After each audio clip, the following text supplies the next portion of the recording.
नमस्कार viewers, welcome to Plutus Eyes. आज हम बात करेंगे प्रोजेक्ट फ्रीडम के बारे में।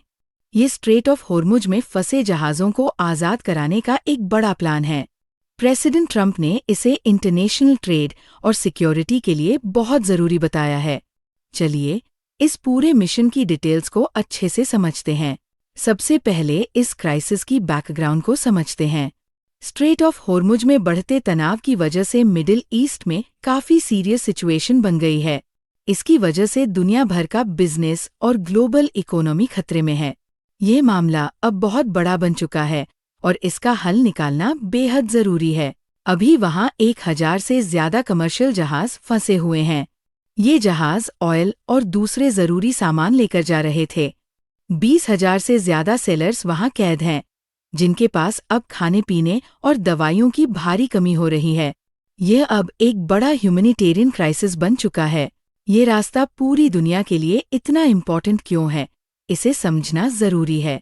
दुनिया का लगभग 25% ऑयल ट्रेड इसी छोटे से रास्ते से होता है। अगर ये रास्ता बंद रहता है तो पूरी दुनिया में पेट्रोल और डीजल के दाम आसमान छूने लगेंगे और महंगाई कंट्रोल से बाहर हो जाएगी। प्रेसिडेंट ट्रंप ने क्लियर मैसेज दिया है कि ईरान, मिडिल ईस्ट और अमेरिका की भलाई के लिए हम इन जहाज़ों को सेफ रास्ता देंगे। हमारा मकसद इन जहाज़ों को वहां से बाहर निकालना है ताकि वे अपना बिजनेस जारी रख सकें। ये पूरी दुनिया के लिए अमेरिका का एक स्ट्रॉन्ग कमिटमेंट है। इस प्रोजेक्ट के 3 मेन पॉइंट्स हैं। पहला, यूएस फोर्सेस जहाज़ों को एस्कॉर्ट करके सेफ रास्ता दिखाएंगी। दूसरा, वहां फंसे क्रू मेंबर्स को मेडिकल हेल्प और राशन पहुंचाया जाएगा। और तीसरा, किसी भी बाहरी दखल या हमले को रोकने के लिए सिक्योरिटी को बहुत टाइट रखा जाएगा ताकि मिशन सक्सेसफुल हो। इस मिशन को बड़े लेवल पर ऑपरेट करने के लिए 15,000 सर्विस मेंबर्स और 100 से ज्यादा फाइटर जेट्स तैनात किए गए हैं।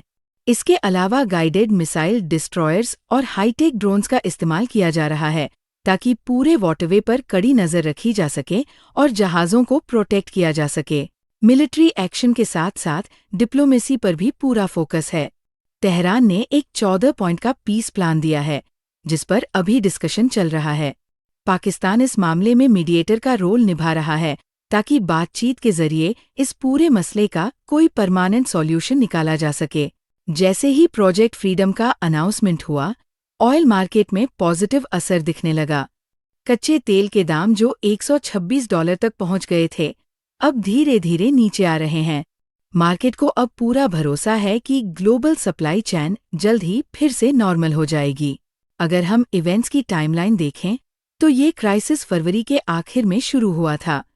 अप्रैल में बातचीत की कई कोशिशें हुई और मई की शुरुआत में ईरान ने अपना प्रपोजल रखा। अब 4 मई को प्रेसिडेंट ट्रंप ने ऑफिशियली इस प्रोजेक्ट को एक्टिवेट करने का डिसीजन लिया है। फ्यूचर की बात करें तो इस मिशन से मिडिल ईस्ट में अमेरिका का इन्फ्लुएंस बढ़ेगा। जहाज़ों को आज़ाद करा के अमेरिका ने डिप्लोमैटिक लेवल पर अपनी पोजीशन बहुत मजबूत कर ली है। इससे उम्मीद जगी है कि आने वाले समय में इस रीजन में शांति और स्टेबिलिटी वापस लौट आएगी। तो ये था प्रोजेक्ट फ्रीडम का पूरा एनालिसिस।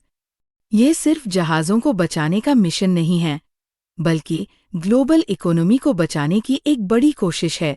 अगर इस टॉपिक को लेकर आपके मन में कोई भी सवाल है, तो आप पूछ सकते हैं। हमारे साथ जुड़ने के लिए थैंक यू।